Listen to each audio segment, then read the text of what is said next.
Jimmy Garoppolo looking like he's still trying to shake off a little bit of that rust and get comfortable. His team going on the road to Cincinnati. Who do you like? I'm going with San Fran. I like that defense. I think they did a good job, although they struggled with Tampa Bay a little bit, but they did a good job of getting in Jameis Winston's face, causing those 3 interceptions, making it difficult on that quarterback, play in and play out, and I think they'll do the same come week 2. And I like Cincinnati. Cincinnati week 1 in Seattle, I think they played really tough in a really hard environment. So Andy Dalton, I think he played well. Week 2 at home, I think they're going to be tough to beat. Joe Mixon, questionable for this one.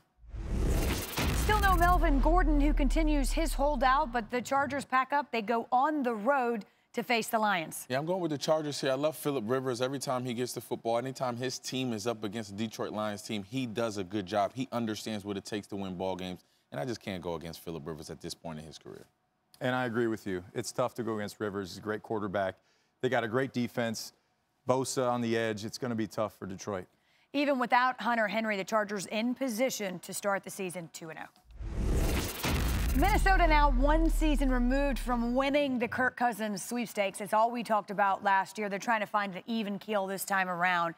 Up next for the Vikings, the Green Bay Packers. Obviously a division rivalry here. I'm going with the Minnesota Vikings. I think Kirk Cousins, rather, with those playmakers, they're all over the place. Adam Thielen, Steph Diggs. It's going to be hard to match up with those playmakers on the perimeter, and he's going to be throwing that ball around left and right. And it'll be tough for that opposing team to catch up with. And I'm going to be a cheesehead. I'm going to go Green Bay because you got Aaron Rodgers. Week 1, they looked okay on offense, but defense, they were really impressive to me on the defensive side of the football. I think if they can continue that in the second week, the sky's the limit for that team. NFC, watch out if that defense is legit. Well, Green Bay went to a lot of pains to make sure they did try to shore up that defense. The early returns were good. We'll see. Yes. Trying to string together 2 straight wins. Jacoby Brissett making his second start. Again, Andrew Luck retiring late in the preseason. Up next for the Colts, the Tennessee Titans. I like the Colts here. I think they have a balanced attack on offense. Jacoby Brissett, obviously, they had 174 rushing yards this last week. And obviously, T.Y. Hilton and those guys kind of balance out that entire offense. So I like Jacoby Brissett and the Colts here. I think they put a bunch of points up and still have that balanced offense that we saw in week 1. And I'm going to go with the former Patriot, Mike Vrabel, as the head coach.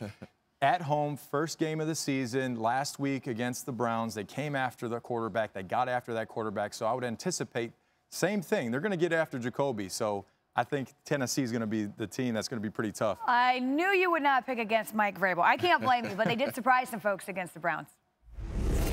It has not always been the friendliest place to play for the Patriots. They've had some difficulties when they travel to South Beach. Nevertheless, this is a Dolphins team in real transition, and that's putting it lightly, Victor. But New England and Miami, who you got? I'm going New England here. Obviously, New England just needs to continue to be a well-oiled machine with Tom Brady at the helm, getting the ball out to his playmakers. Will Antonio Brown play? Will he be up to speed is the question.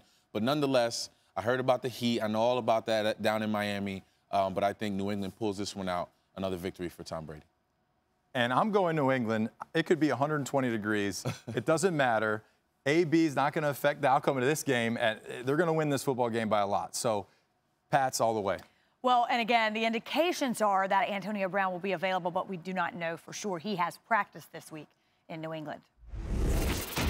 Well, things have been relatively quiet in Buffalo. That's probably just the way they like it. But up next for the Bills, they will travel across the state, I guess you could say, or to New Jersey to face the Giants. Yeah, I'm going with the Giants in this one. I feel like Pat Shurmur has a job to do to get those guys ready for their first opening home game. If you're not excited about football for the first home opener, I don't know what to tell you. So I think Pat Shurmur's going to have those guys ready to play. Eli's got to come ready to play and get those playmakers the football and get those guys a victory, their first victory of the season.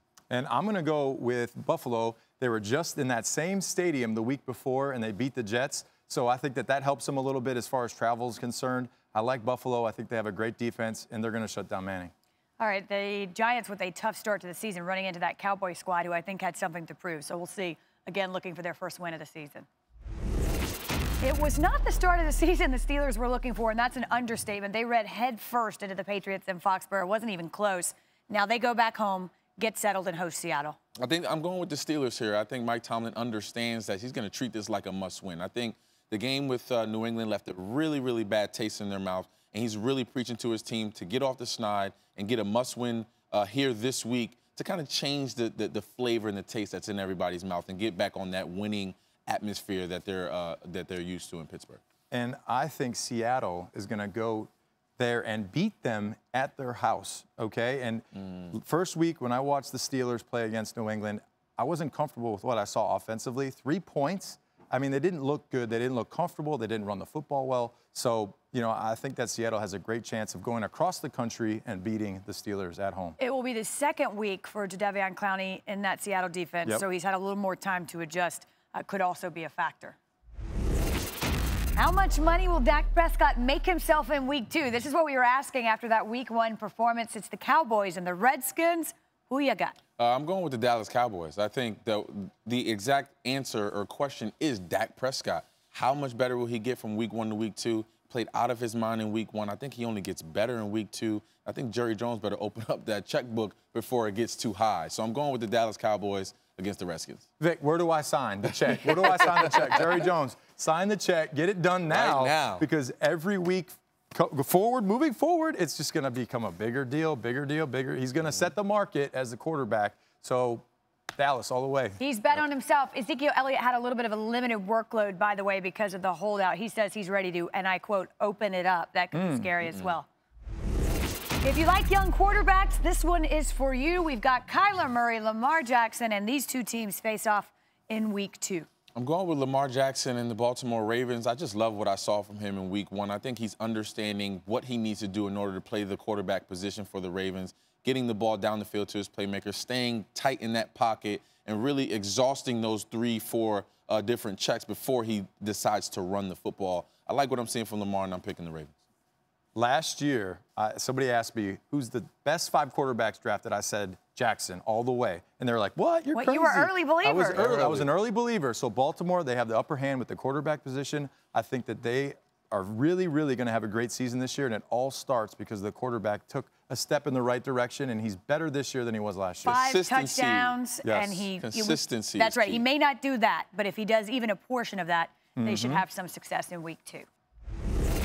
A tough last-minute loss for the Texans on Monday night. No time to think about that. It is Week 2 already. They go back home and host Jacksonville. I'm going with the Houston Texans here. I really love what I'm seeing from Deshaun Watson. I think he's really taking that next step in being an elite-level quarterback in this league, and I think that's just going to continue. So I like Deshaun Watson, obviously that receiving core, and, you know, DeAndre Hopkins, Will Fuller, and now adding Kenny Stills. I think you just add a bunch of playmakers to go with Deshaun Watson's ability. I think the sky's the limit for them. Vic, I feel you. I feel you on that. So when you look at that game, if you watch the Saints game and the tough throws that Deshaun threw in that game, even taking big hits as he was letting the ball go and the accuracy, I was impressed. So I'm going Houston all day. I think that Texans defense has a chip on their shoulder, a little bit well-deserved after allowing that last-second field goal, so perhaps they step up as well. Well, everybody can breathe a sigh of relief. Patrick Mahomes did tweak his foot a little bit with a sprained ankle, but he's all right, and he will play. And he'll face the Oakland Raiders. I'm going with the Kansas City Chiefs for that reason. Patrick Mahomes, he'll be there. He'll be ready to play. He's got all those weapons out there. I know that Oakland Raiders played inspired football in Week 1, but I just think the Kansas City Chiefs just have too much firepower, too much offensive weapons, and Patrick Mahomes is going to be just divvying that ball left and right up and down the field. I'm going with Kansas City Chiefs. I'm going with Kansas City as well. Oakland lost AB, so they don't have the guy that can stretch the field like they had in the past. You know, I just think that when you look at Kansas City, it's so hard to defend them. And the Patriots got AB for KC to load up because they know that they're going to meet them at some point in this season. Maybe in the regular season, they're going to need AB. Playoffs are going to need him. They need extra weapons. Well, no Tyreek Hill for the Chiefs, but to your point, they have so many options, so many different directions they can go. So a strong Chiefs team up next. Well, no team wants to start the season 0-2. In this instance, I'm afraid somebody will. We've got Chicago at Denver. Well, I'm going with the Chicago Bears here. I think defensively, they're just going to pick it up. I think they understand that defensively, they have to get to that quarterback, and that's what they do. I think offensively, if they're able to even get half of the production that they can get out of Mitchell Trubisky, then they will be victorious. But I'm going with the Bears, mainly because that defense just wreaks havoc, and offensively, they'll do just enough to get the win. I'm going Bears as well. I think that offense, they buried that Week 1 game plan, and they said, look, we cannot do this moving forward. They're going to do some different things Week 2, and the Bears are going to win that football game. That Bears defense looked good, especially early on, but they need just a bit more from Mitchell Trubisky. Exactly. An absolute gem on Monday night left New Orleans victorious, to say good thing given some of the controversy, but they do get the win.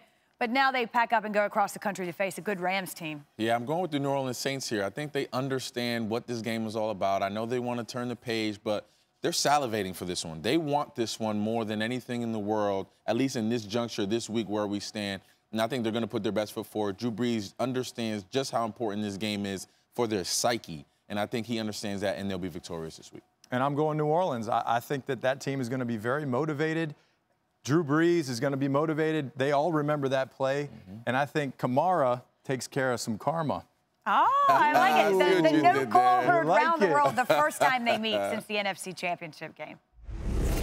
Fly, Eagles, fly. This time on the road in Atlanta against the Falcons team who, let's face it, needs to kind of get on the same page and bounce back. Yeah, I'm going with the Philadelphia Eagles here. I think in week 1, they showed me just how resilient this team is and just how many weapons they have. I mean, Deshaun Jackson taking it up the field seemed like old times. I felt like I was getting flashbacks watching him in that Philly uniform and just all the weapons that Carson Wentz has at his disposal at any given time. I think the Philadelphia Eagles are going to be the team to beat, not just in the NFC East, but in the entire league. Yeah, I'm going Eagles as well. I think Atlanta they didn't look like they were all firing on the same cylinder. They were kind of all over the place, sloppy week 1. I think the Eagles, they got a great team.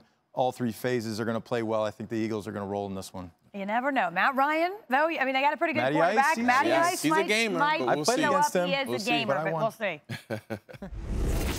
A different look to Monday Night Football. It will not be Sam Darnold leading the Jets. Trevor Siemian steps in because Sam Darnold is ill with mono, so really a different landscape. And that is the first on a long list of injuries for the Jets. Yeah, I'm going with the Browns just for that reason. Because the Jets don't have that stability at quarterback for this week, I'm going with the Browns, especially because they don't want to go 0-2, right? They're going to come out all clicking on all cylinders. Be prepared to get a lot of Odell Beckham, a lot of Baker Mayfield, and that offense really clicking. And we'll see who wins. Yeah, you know, I think the Jets lose this game because they don't have a quarterback. Yeah, they got to do kicker. I don't think that's going to help you. And it looks like Bell's a little banged up, so it looks tough there. Man, you just took the salt and, like, rubbed it into those bones. Like the former Patriots. It looks tough there for the Jets this week. All is not lost. That's why they play the game. We'll see. Hey, everyone, thank you for watching ESPN on YouTube. For more sports, more analysis, download the ESPN app. And for live streaming sports and premium content, subscribe to ESPN+. We'll see you there.